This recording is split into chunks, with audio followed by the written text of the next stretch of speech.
So, if it's all right, just starting off right at the beginning of your career with Slough Town, or I might have pronounced that completely wrong, but in the non-league, performing well and getting your move to Brentford. How did that deal sort of come about for you and sort of getting into playing football? Yeah, obviously, football was my bread and butter as a kid. Every kid's dream was to become a professional footballer, and luckily for myself, I did. With regards to Slough, it was my local team where I was born and bred. I was playing for the youth team up to under 16. I was at Crystal Palace up to under 15s, and I got released from there from Centre of Excellence, and then I went to Slough Town, and I was just playing in their youth team, and then progressing to the reserves. And I was scoring quite a lot of goals in the reserves, and then Brian McDermott, the manager at the time, said, "Lloyd, I want you to come and train with the first team." So I was only 17, 18 at the time. He said, "Come and train with the first team, get a bit of experience." So happy days, done that. Still scoring goals in the reserves. And then he said to me one game, he goes, "You're going to be making your debut tomorrow in the first team against Telford." I was like, "Wow." He said, I was like, at first I was like, I thought he was joking, but he said, "Now you've done well, your time's now, so all the best, just go and give it your best." And luckily for myself, I scored 4 goals on my debut against Telford in the conference, won 6-0, and never really looked back from there, really. Wow, what a moment that must have been. What were them goals like? Do you still remember them goals today then? Or yeah, there's a couple. I remember there's one diving header. I always remember the one diving header. Going back now, I mean, that was nearly 26 years ago now, I think. So like, I can't remember. Yeah, it was a long time ago now, but it was just Boy the Rovers stuff, you know. Local boy playing for your local team, scoring in the conference 4 goals, and it was just brilliant. It was just a dream come true. You played with a specialist diving header, didn't you, Shefi Kuchi? But we'll get to that one a little bit later. So then getting your move to Brentford, what was that like? How did the deal come about for you? It's actually cool. Never nearly happened, to be fair. So again, I was at Slough Town, doing well, and then I was started being a team regular, scoring goals, and then a lot of clubs were quite keen on me, but a lot of them are all looking for the following season or season after. So I was only still young. But what happened was I had signed a 2-year deal with Slough Town, and we did quite well that year. We ended up 8th in the league, I think it was, semi-final of the FA Trophy. So the following season, the Football League changed the criteria. So they said all conference teams had to have their stadium had to be a certain dynamic. But our chairman, he felt that our stadium was okay to go into to stay in the conference. So he said he's not going to do nothing. He's not going to upgrade it. So the conference said, if you don't upgrade it, you're going to get demoted into a lower league. So all us, especially us youngsters who still had another year, we're like, hold on, it's not fair if we've done so well the year before, we're entitled to be in this league, but if the club are saying that they're not going to upgrade us, why should we suffer and end up getting demoted into, in the end of the day, the Slough Town got demoted in, I think, even 2 or 3 divisions below in the end from the conference. Yeah. So myself and a few youngsters, I said to Brian McDermott, I said, Gaffer, I said, no disrespect, that's not fair on us lot. We haven't done anything wrong to be demoted into such a lower league. We're trying to go up in our careers. Yeah. So he says, "Oh, don't worry, I'm going to try and get a few of you boys on trial and maybe sell a couple of you boys to like other conference clubs or maybe some professional clubs." So he arranged a 4-week trial for me to go to Owusu, who then were in league, the League One now as it is, Division 2 at the time. And I was like, wow, Owusu, man, I'm in like a 20-year-old going from semi-professional to like a professional environment. I was so nervous. Yeah. So I went up there, and at the time there was players, if you remember, players like Michael Ricketts, Clive Pack, Jimmy Walker, the goalkeeper, Marshy, like some big experienced players who've been around the tracks for many, many years. So I've gone up there, and at first, don't get me wrong, I mean, you're nervous, your bag of cement, I was all serious and everything. But then I sort of got into it. The first week I was getting into it, and then the second week I started getting a bit more confident. And on my way to training on the second week, I got a phone call from Brian, and he said, "Oh, Lloyd, where are you?" And I said, I'm on my way to training. He goes, "Oh, I've just sold you." I said, "What do you mean sold me?" He said, "I've just sold you to Brentford."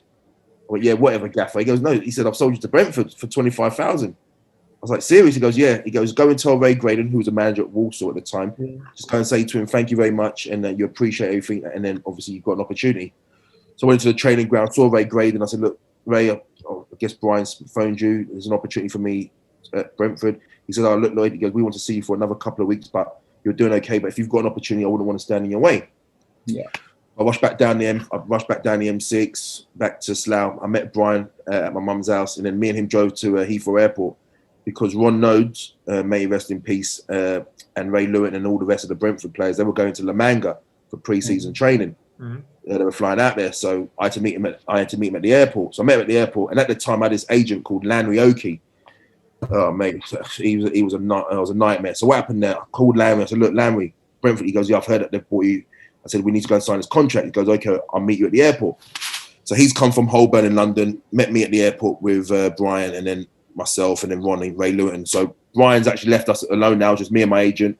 And then we've gone to a cafe with Ray Lewington and Ron Nodes. And Ron Nodes says, "Look, this is a deal, 3-year contract, $350 a week." And I was buzzing, man. I'm thinking to myself, wow, I was on like £50 a week at Slough. I was like, wow, this is unbelievable.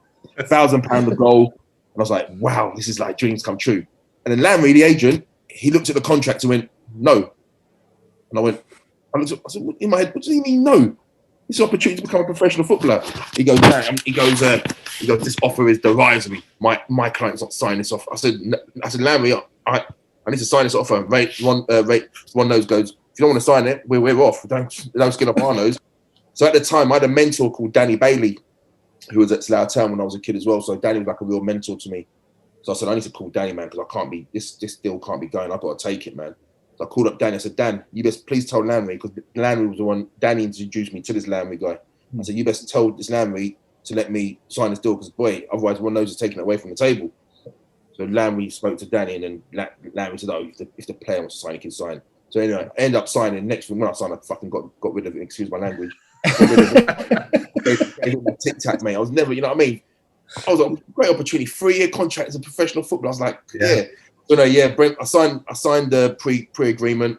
Brentford and Ron Nodes, they all flew out to La Manga, and then within that time when they were away, I just went to go and do the usual medical, sign the original documentation, and then done a bit of training with the boys who stayed back for rehab, etc. And then they came back, and ended up starting to be a Brentford player back in 1998. What was the reason? Did he ever give you, Lloyd, the agent? Was he expecting more money, or did he want a fee for himself, or what would crack there? Yeah, look, to be fair, it was all about them. It would have been more than money, because don't get me wrong, look, I was hot property in regards to coming from the conference, and I was scoring goals at the time. With myself, people like Jason Roberts was around, Barry Held, who else was there? Kevin Betsy, all us lot were Nathan Ellington. We were all coming from that non-league way, and we were all doing all well. And so there was a lot of hype. So I guess he was expecting much, much more money. But mate, I was happy with even if it was £50 a week. Yeah, professional opportunity. So yeah, like I said, I had to take it. And like you said, that's your opportunity. If you back yourself when you get in, then the money will come off the back of that, won't it? But agents probably just see it there and then. I need what I can get my client now, I guess, don't they? So yeah, exactly. Yeah. We've had a few guests on, and agents don't often get a glowing review. I think there's this conception that agents are just out to get the money they can, and it seems to be being proven right every week that we have another guest. You had an absolute brilliant spell at Brentford, scoring 64 goals in 163 games, and then 1 goal against Blackpool, winning you the Goal of the Month award. But do you have a most memorable goal at Brentford? Yeah, I do, to be fair. I'll probably have to say the one to win the championship, my first ever season. And to make it a nice rounded off a nice number of 25 goals, First year pro, I ended up playing every game that year. We had to go to Cambridge. Both teams were already promoted, but whoever won, it was literally winner takes all. Whoever won that game won the league. And I scored a winning goal, 1-0 away from home in the away fans. It was just a dream come true. So that was definitely one of my memorable goals. And like you said, the one against Blackpool, I was very proud of that one, the way I connected with that and hit that on the volley. That was a nice goal. And there was also one nice one at Stoke away, left foot dink. I was really happy with as well. So there's quite a few there in the goal scoring charts. You had every time. Well, I don't know about every time, but when you scored a goal, Lloyd, you raised the roof with your celebration. How did that come about? Was that something you'd planned? No, you know what, Josh? Right, I tell you what, it's like it just happened automatically. So one game we played I think it was Darlington at home. And I remember Warren Aspinall put a cross and I scored a goal header. And I've just run off automatically and I've just spun around and then put my hands in the air. I remember Tony Phone, I think it was Tony Phone at the time, he come and celebrated with me. And that was it. I didn't think nothing of it. And then when we come out the next game at Brentford, like, I think I must have scored again. Or it was either when I scored or when Peter Gillam, the announcer, just called out my name. All the fans just started doing this raise the roof. Ever since then, it just literally just stuck. It just literally stuck, Josh. So yeah, and everywhere I went, it just followed suit. So it was brilliant. Well, got to play to it. That's amazing. I love stuff like that. Your custom celebrations, Shearer Addies and players like that, didn't they? Fans love it, don't they, as well? Oh, as soon as you get involved with it. Yeah, and that's what it's all about, Nick. For me, it's all about the fans. You know, without the fans, us footballers wouldn't be footballers. You know, they're the ones who are paying our wages in a way and being out there. So for me, it's all about giving everything back to the fans. I love it. I love interacting with the fans. Yeah, brilliant. So we've mentioned the main man himself, Ron Nodes, and then obviously you also played under Steve Coppell at Brentford. What was that like? What were they like as characters? Yeah, obviously two different total guys. Obviously, they both have got a great relationship with each other prior from many years ago at Crystal Palace. Ron, obviously, he wasn't really, even though he was the manager. I mean, Ray Lewin at the time was the main man doing the coaching and sort of picking it. Even though Ron picked the team, but Ray was the one who was in charge with Tay Bullivant and Brian Sparrow, may he rest in peace as well, you know, doing it. And obviously with Cops, just phenomenal. My best ever manager, articulate, methodical, caring, just a great guy, an honest guy. And he was fantastic for me. He's always come across like that, like a really intelligent guy. Had a great spell at Reading as well, didn't he? Really. I don't know what's happened to him. Did he retire after Reading? No, so the gaffer, he went to India for quite a few years. All right. I'm not actually. I mean, I spoke to him probably late last year. I'm not too sure whether he's. I didn't even ask him, to be fair, if he's still even if he was in India or whether he was in the UK. He's probably just chilling on the golf course somewhere, knowing him. Yeah, might go and join him, eh, Josh? We've just got you into golfing, haven't we? I can nearly hit the ball now. I'm doing all right. Brilliant. So then, obviously, signing for Sheffield Wednesday, becoming a hero instantly. So coming off of the bench and then scoring within 60 seconds against noisy neighbours Sheffield United. Yeah. What was that like as a moment for you? Another one, crazy scenario. It was so weird because so many people didn't believe me. So I went to Sheffield Wednesday. I left Brentford after we lost the playoff final to Stoke. I was injured in the final against Stoke. I knew my knee was gone. So even though I played on a bad knee, but I knew I was going for an operation. So I ended up talking to quite a few clubs that year, 2002. But I mean, every club I went to speak to, I told them, look, I've got my knee done. This is what's going to happen. Blah blah blah. So they all happened to sign me because they knew there was enough time to get fit, etc. So ended up signing for Sheffield Wednesday, but obviously had to have the operation. And I had a dream. And I had a dream that after my operation, I'm going to be doing my rehab. I'll probably be out for 6 to 8 weeks. And I said, I'm going to make in my dream, it was, I made my debut against Sheffield United and I scored with my first touch. So I was in the gym at Hillsborough. And I remember Alan Quinn, Derek Geary, Paul McLaren, Lee Bromley, we were all in the gym pumping weights and everything. I said to the boys, you ain't gonna believe it, but I had a dream that I'm gonna make my debut in a couple of weeks against United. I'm gonna score my first touch. They'll go, shut up, Lloyd. They didn't shut. What are you talking about? I said, no, trust me, it's gonna happen. So they get my fitness, get my knee better, blah blah blah. In the end, comes down the corner. The gaffer says, "Yep, Lloyd, you're obviously if you're fit enough, if you're fit enough to be on the bench, you're gonna be on the bench, mate." And I swear, no word of a lie. Because if you see the goal again, if you ever see the goal on YouTube, obviously I come on and scored. You see me turn around to Alan Quinn and say, "What did I effing tell you?" Literally what I said. And again, in the Cop End, Hillsborough, first touch, I couldn't even. That's proper Royal over stuff. Yeah. Proper Royal over stuff. Unreal. Yeah, well, we all live in Chesterfield, so quite local to Sheffield. So we certainly get that rivalry. It must have been, like you said, Royal. Yeah. I never experienced nothing like it. The noise was definitely. I remember it was a game on a Sunday, September the 1st. Mm-hmm. It was just Hillsborough was just it was unbelievable when you hear them singing the Hi-O Sheffield Wednesday and chills. You get chills. You get absolute chills. I'm gonna say I remember. I know it's a little bit off topic. Me and my partner were coming out at Cosmos, and it was literally I didn't realise it was Sheffield United Sheffield Wednesday game. And then obviously Cosmos was right next to sort of Bramall Lane, and literally driving out, I must have been there 45, 50 minutes just waiting for the guys, literally all marching like thousands of rows, just sort of walking to the ground, like load of police on horses. And honestly, the scenes, and they were singing, it just sounded incredible. I think that's the atmosphere that sort of brings that rivalry into it as well. Yeah, for sure. Unreal. But so, again, playing alongside some incredible people at Sheffield Wednesday. I know we mentioned him, Sheffield, Craig Armstrong, Kevin Pressman. What were these people like? What were they like as training and everything? Yeah, I'll tell you what, Nick, it was quite daunting in a way, because obviously they'd just been relegated from the Prem the year before, and so you had big characters there, like say them guys there. Then you had players, Tron Solvek,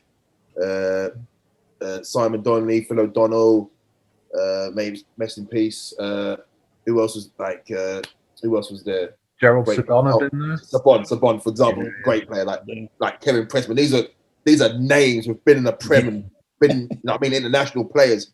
So it was weird, because when I had signed, I remember going to a change. I've only been used to like League One at my time. Always been in League One at the time, and I was like, gone into a Championship change room. Well, to be fair, I say a Premiership change room, because that's the way the club was at the time. It was massive. And I walked in, I thought, felt a bit intimidating, because you see even people like Efan Akuku was there as well. Yeah. And I was like, wow, I looked at it, where do I even go and sit first? I was like, where do I go and sit? So I found a little plot. But then once I was in there, you could tell there was a bit of a clickiness about everything, because you had all the boys who, like Derek Geary, and the young ones who've come through the youth, Alan Quinn. Then you had some of the guys that they've signed from some of the League One, some Championship, like Paul McLaren, Craig Armstrong. And then you had the big boys, Pressman and Trond and all that on the right. So it was like, there wasn't that real togetherness. So it was a bit clicky. And I guess because them not were on such massive wages as well, and been relegated, their money didn't go down. So no, as much as it's horrible to say, I felt like they didn't really care. Yeah. They were on the massive money. I mean, that time, I think some of them were on like 15 grand a week in the Championship. 15 grand a week back then is, you know what I mean? Massive money. So like, I don't think they didn't really care. And that's why I guess in a way, the club overall didn't do well that same season again, unfortunately. Yeah. So there was a lot of expectation, weren't they, coming down from the Prem? Yeah. They'd not been relegated before, so they were, like you say, a huge team at the time. And it was a disappointment. It's just crazy that they've never really got close to getting back as well. I mean, they got to, was it the playoff semis, didn't they once? Playoff final a couple of years ago against Hull, didn't they? That goal by Mohamed Diame, wasn't it? Oh yeah. That's closest they've come, and that were a one-off, weren't it? Such a massive club. Like we've had a few ex-Wednesday players, and you just thought the atmosphere at Hillsborough. Obviously, I'm a Burnley fan. I've been a few times supporting Burnley against Wednesday. It's just such a great club. Probably overdue a return, I'd say. Yeah. Hopefully one day, man. Hope they can do it. Hopefully. Was there ever a player in that dressing room at Sheffield Wednesday who really sort of put their arm around you and welcomed you in? Yeah, to be fair, like people because obviously I knew Paul McLaren, played against him when he used to be at Luton, so he made me feel really welcome. A lot of the youngsters, especially, and then a couple of the loanees, obviously, because we had a couple of the loanees coming, so I guess they were sort of in the same boat. They were sort of newies as well, like Leon Knight. Who else coming at the time? There was Leon, there was Gary Monk. So a few players, they were cool. But like I said, the boys overall though, they weren't bad. I mean, they weren't mean to us, to like new guys, but they're just a bit of pickiness because of the seniority, etc. And the money, but nothing malicious or nothing. So yeah. So on leaving Sheffield Wednesday, you had a loan out to Reading and then signed permanently the year after. What led to your decision on leaving Sheffield? Mate, it was actually quite. I found that very insightful. Not many people would know what exactly happened, and so Chris Turner obviously came in as a gaffer.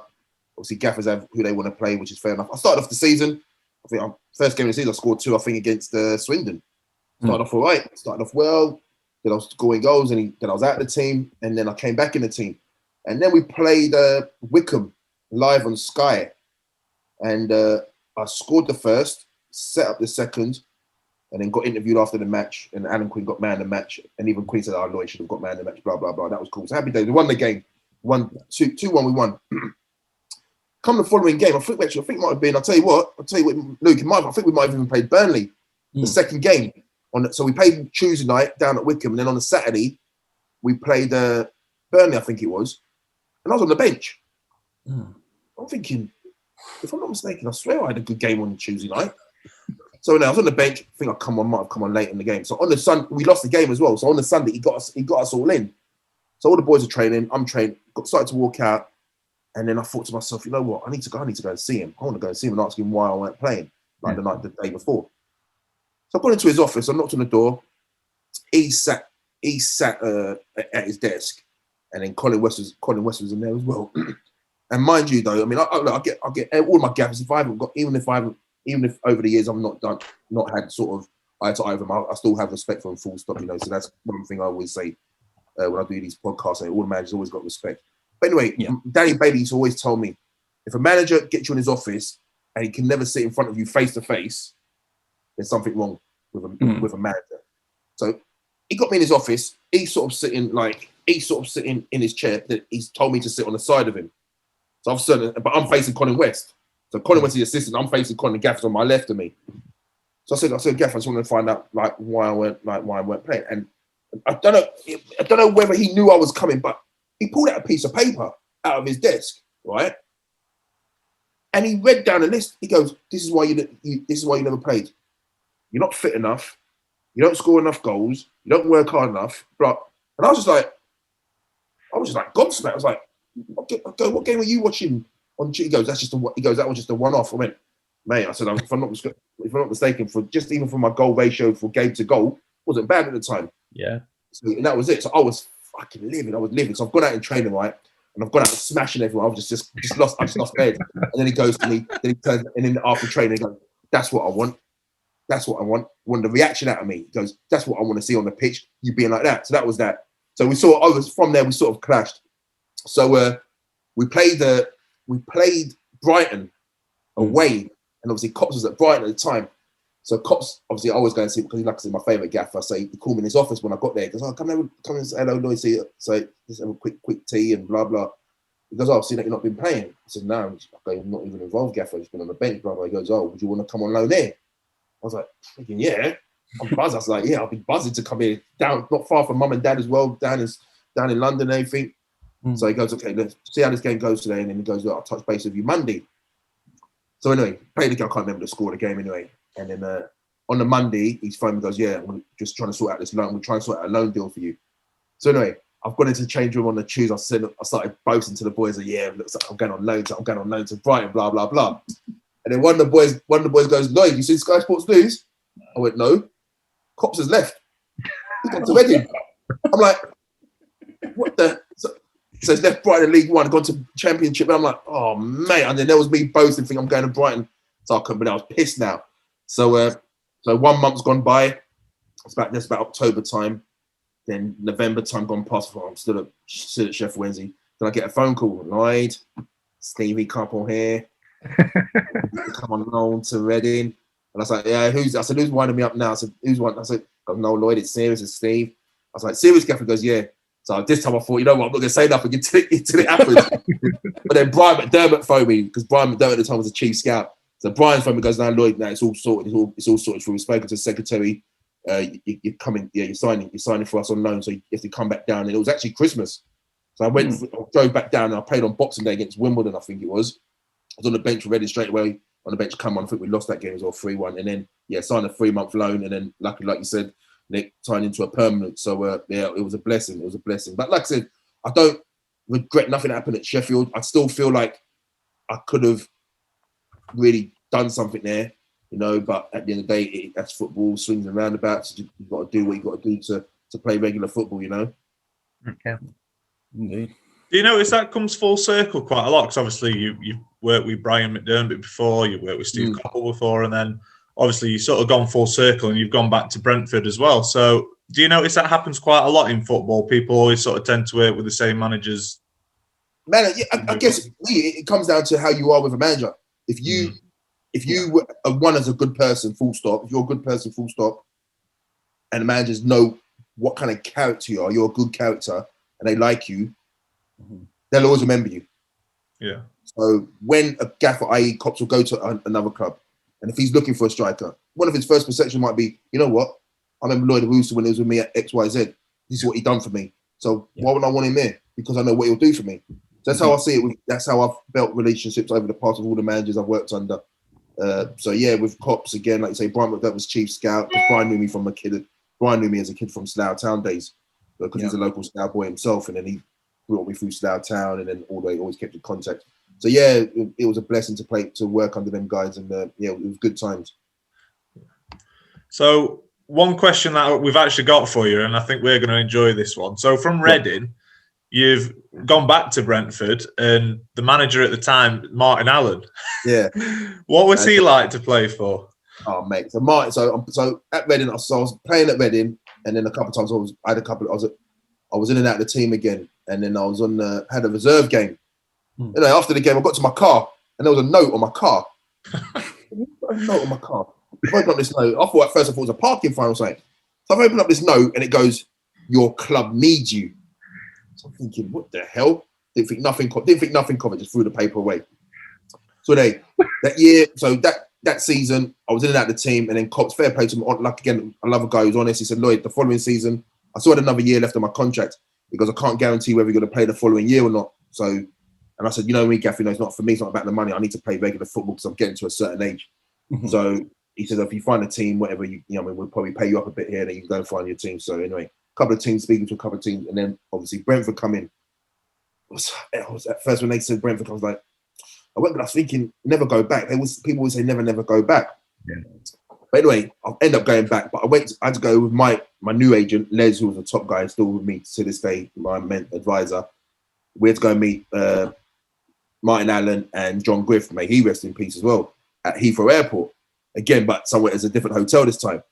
So I've gone to meet him, and Martin he goes, "Right, Lloyd, how you doing?" He's just crazy mad dog. He goes, "Your club needs you, yeah? Your club needs you." I thought, where have I heard that before? I went, "Oh my God!" So you're the one who put out. He started cracking up. So he was the one who put it on my car because he was at the game. He was at the reserve game watching. So when he left the game, he put the note on my car, and then it ended up obviously signing for them. It was coming. It was like a homecoming in regards to, because I knew what I could do there and achieve, and just because of the people at the club and the fans, were just from day dot when I was there for the other 4 years, were phenomenal. So yeah, it was a no-brainer in a way, and we had some good times there again. My second spell around. Yeah, what will Martin like? Because we've had a few guests on, and it's been a hit and miss opinion on him. But I guess that depends from player to player. Yeah, exactly, mate. Luke, that's the thing. All again, it's how a player is towards him and how he is towards a player. Me and him, people probably say that Martin, me and him clash all the time, but I know for a fact that he loved me to bits, and I loved him to bits because he put me through my paces, because he knew what I would do for him and run through a brick wall, and he would there were things that he would make me do that I'd think never to do, but I saw it after the process of it. Yeah. I realised why he would do it, because I remember there was one day training session. He actually stopped the training about half hour into the training, and everyone was like a bit lethargic, but I think I was having a bit of a stinker, and he goes, "That's it, training stopped, everyone halfway line." He goes, "Everyone halfway line," and everyone goes, "What's up, Gaff?" He goes, "Over it, everyone." So everyone come in. He goes, "All us lot, me, as in him, and all the players, we're all going to go stand on the other 18-yard box." He goes, "Lloyd, stand on the halfway line." I went, "Yeah, and to do what?" He goes, "Just stand there, just wait." So no word of a lie. He must have had about 40 footballs, right? And he goes to Sam Sodji and Turner at the time. He goes, "Just keep playing balls in the channel." So he goes, "Put a ball in the channel." He goes, "Lloyd, there you go, first ball, run into the channel." I had to run in the channel, go and get the ball, bring it back. And again, for about half an hour, he made me just do channel runs, but he just kept putting the ball in the channel. But it was all because he just wanted me to, he knew what I could do. But it was hindsight. I mean, it got me fitter, and it got me a bit fit as well, because that's what I was doing for half an hour, running into the channel, getting the balls back. But little things like that, he was good. But like I said, he was. I can see why some people might not like him, because he's a bit he's a bit eccentric. He's a bit too much. But for me, I loved it. I think that's it. And I think managers have different styles, and they'll always suit some players. And I think back to your point, Nick, about when things come full circle, that's another reason for it. If if a manager knows that a player will get his style and he'll work well with him and may then make other players understand their style as well, it's going to make his job easier, isn't it? So, I ended up going back. I signed for Cheltenham, and then he came into Cheltenham as well again. Yeah. I had him twice as a manager, so yeah. Great. Did he ever put on his own music to get the team pumping? He tried to, but I was in charge of the music, man. Was you? I was in charge of music, man. So he tried to kind of put all these rubbish music. Nah, Gaffer. I just put in the garage and R&B, man. So that was, I was in charge of that. So brilliant. Yeah. I'll ask as well, Lloyd, because it was around that time, sort of 2005. Obviously got capped by Ghana, 4 caps for Ghana. How did that come about? What was that experience like? That was phenomenal. I was actually at Reading when I first got my first cap. I remember Sue, the club secretary, she called me. She said, "Oh, Lloyd, the Ghana FA they want to see you in the game." And the game was actually against a club team against FC Lyon, and it was in France. And I swear, England to London, England to France it's either a quick Eurostar or a quick frigging plane ride. No word of a lie. It took me about 3 days to get there. Back in them serious. Back in them days, the Ghana FA, it was so disorganized. So because it was cheaper, they made me. I went from my mum. I was living in Slough at the time. From Slough to Stansted Airport, Stansted to where we go with me and Patrick to Holland to France. Right, I'm just going direct to France. It was crazy, and ended up going there, and I got there. And I remember at the time, I never really thought about my motherland. To be fair, I never thought ever representing my motherland. But when I got there, I saw these young players. At the time, it was young Michael Essien, Tari, Stephen Appiah, Asamoah Gyan. But these were young Ghanaians. I never really followed them. I knew Stephen Appiah to a certain extent, but the rest I didn't really think nothing of it. But I swear now, no word of a lie, these guys were phenomenal. Yeah, we were doing a keep ball session, keeping ball, and I literally in a session I stopped and just applauded because you couldn't even get the ball off these guys. They were that superior. It was unbelievable. It was just unbelievable. I was in awe of it. I was like, wow. And obviously, we drew that game 1-1.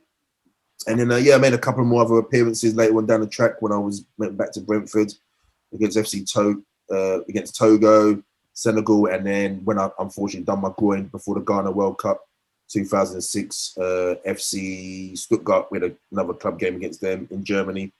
And unfortunately for myself, I ruptured my hip flexor. So I ended up missing the World Cup. So, I was gutted there. 100%. That was a good Ghana team, like you say. They had a good World Cup as well. I mean, the World Cup that year as well. Essien had just gone to Chelsea around that time. Just gone to Chelsea 2-5. Yeah. There are some, like you say, some players in there who, mate, just a few years before the all at the prime, but a lot of established Premier League and Champions League players like Montari went to. Sully was at Inter Milan. He was everywhere. Yeah. Sully was everywhere. He was a top player. Yeah. Top player. Yeah. Right, if it's all right, Lloyd, before we finish, is it all right just to do a 5-question quiz? Yeah. It's all about your career. I'll let Josh run through it. So we do this with every guest. It's the profile quiz, we call it. Just 5 questions about your career. Nothing too serious. And one of the questions you've already answered. So number 1, you scored over 100 league goals in English football. For which team did you score the most league goals? It would have been Brentford, most league goals. Yeah. Here's Brentford 77, which not a bad return. But do you still get a pint bought for you if you go to Brentford? Yeah, Brentford. Yeah, again, that's my club, man. When I go there, hopefully I can get back soon and go to a new stadium. That's my family. Brentford, and they know that the fans. That's just my family club, man. I love it to bits. They're in the Premier League as well, Lloyd. Next time you see him play, I think they've got a good shot this season. Yeah, we should have gone up. We was gutted. I was so gutted this year because I've done so much podcasts, and even up here, Optus over in Australia is really big.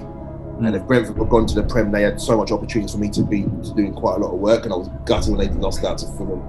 But hopefully they can try and do it this year again now, man. So they're not doing too bad now. So got a good chance. Been knocking on the door for a few years, haven't they? I think you might have been the one where they finally make it. So number 2, you scored 9 league goals for Sheffield Wednesday. Who was your first Sheffield Wednesday goal against? Oh, the old blades. Indeed. 60 seconds into your debut, as we've discussed. Unbelievable. Number 3. So we've talked about your goals. Let's flip it. Talk about red cards. So you received 2 red cards in your career. Can you remember who they were against? Preston. Yeah, for Reading in 2004. Yep, and if I'm not mistaken, 2 yellow cards, but should never have been. MK Dons, I believe it was. Yes, it was for Cheltenham. So that was going to be my follow-up question. Were they deserved? Dodgy ref? The Reading one against Preston, maybe a typical striker challenge, studs up. Yeah, but the other 2, the ones against MK was just never, because I gave away a penalty, didn't even touch the guy.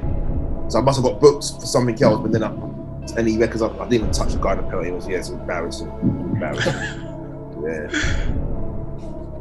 Yeah. Number 4, you scored 10 times during your time at Reading. Who was your first Reading goal against? Oh, sugar. And this is from the Reading website. So I had a few guests question my. Sugar. That's a great shout. No, because my first game was against Wimbledon. I didn't score in that game. It may have. I'm gonna go with. Oh, that's a great shout, Josh. I'm gonna go with Burnley. It was Ipswich Town. Header. Yeah. We're flooding back now. Yeah, we lost that game. How did you? Yeah. Question 5, take it back to where it started. You had 2 spells with your hometown club, Slough Town. How many goals did you score for them across both spells? And I've got multiple choices. 18, 19, or 20 across both spells. It's both all spells. Oh man, I'd have to go with. I thought it was even more than 20. I'd have to go 20 then. It is 20. And again, that was from their website. 18 in the first spell, 2 in the second, it says. So I thought I scored like 24, but that's all good. That matter. It's all good. I got the answer right. Yeah, you got that right. Take that with Slough Town. If that's wrong, they're all-time legend, and they got his goals wrong.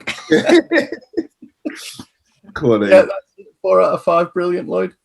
Nice. Yeah, thank you so much for giving us your time, mate. It's been an absolute pleasure to talk to you, talk through your career and what a career you've had. Enjoy Sydney, Australia, and we'll enjoy the pissing rain. Yeah, enjoy this there. Hopefully, yeah, we're all good there, man. But I mean, look, you lot just make sure you just stay safe and blessed, and yeah, keep safe, guys, man. Absolute pleasure. Mate. You too. Thanks, mate. Let me know when you get it all edited, and let me know. Yeah, when it's all up and about. Yeah. Will do, mate. Will do, Lloyd. Thank you, mate. Appreciate that, Lloyd. Take care. Cheers. Bye.